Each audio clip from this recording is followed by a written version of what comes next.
The Princess Diaries by Meg Cabot. Whatever comes, she said, cannot alter one thing.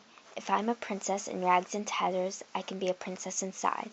It would be easy to be a princess if I were dressed in cloth of gold, but it is a great deal more of a triumph to be one all the time when no one knows it. A Little Princess by Frances Hodgkin Burnett. Tuesday, September 23rd. Sometimes it seems like all I ever do is lie. My mom thinks I'm repressing my feelings about this. I say to her, "No, Mom, I'm not. I think it's really neat. As long as you're happy, I'm happy." Mom says, "I don't think you're being honest with me." Then she hands me this book. She tells me she wants to write down my feelings in this book since, she says, I obviously don't feel I can talk about them with her. She wants me to write down my feelings? Okay, I'll write down my feelings. I can't believe she's doing this to me. Like everybody doesn't already think I'm a freak. I'm practically the biggest freak in the entire school. I mean, let's face it, I'm 5'9", flat-chested, and a freshman. How much more of a freak could I be? If people at school find out about this, I'm dead. That's it. Dead.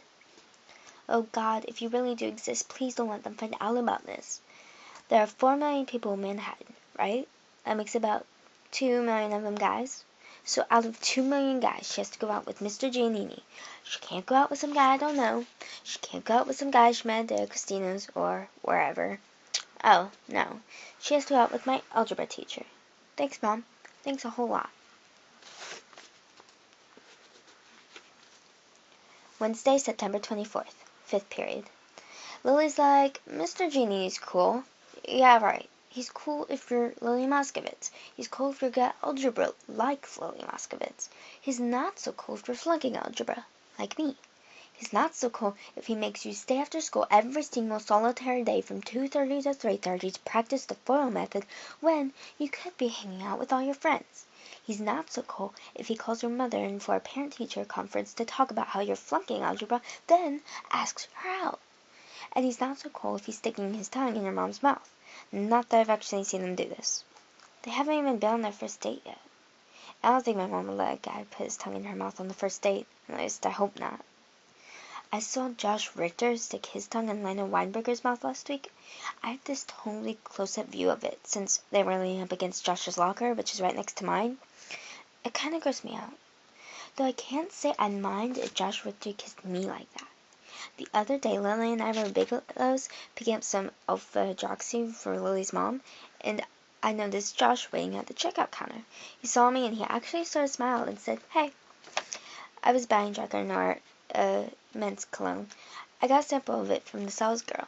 I can smell Josh whenever I want to in the privacy of my own home. Lily says Josh's synapses were probably misfiring that day due to heat stroke or something. She said he probably thought I looked familiar, but couldn't place my face without the cement block walls of Albert Einstein behind me. What else, she asked, would the most popular senior in high school say hey to me, Mia Thermopolis, a lowly freshman? But I know it wasn't heat stroke. The truth is, when he's away from Lena and all his jock friends, Josh is a totally different person. The kind of person who doesn't care if a girl's flat-chested or wears size 10 shoes. The kind of person who can see beyond all that into the depths of a girl's soul. I know because when I looked into his eyes that day at Bigelow's, I saw the deeply sensitive person inside of him, struggling to get out. Ellie says I have an overactive imagination and a pathological need to invent drama in my life.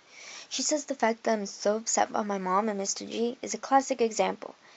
If you're that upset about it, just tell your mom, Lily says. Tell her you don't want her going out with him. I don't understand you, Mia. You're always going around lying about how you feel. Why don't you just assert yourself for a change? Your feelings have worth, you know. Oh, right. Like I'm going to bum my mom out like that. She's so totally happy about this date. It's enough to make me want to throw up. She goes around cooking all the time. I'm not even kidding. She made pasta for the first time last night in like months. I already opened the Susie's Chinese takeout menu, and she says, "Oh, no cold sesame noodles tonight, honey. I made pasta." Pasta. My mom made pasta. She even observed my rights as a vegetarian and didn't put any meatballs in the sauce. I don't understand any of this.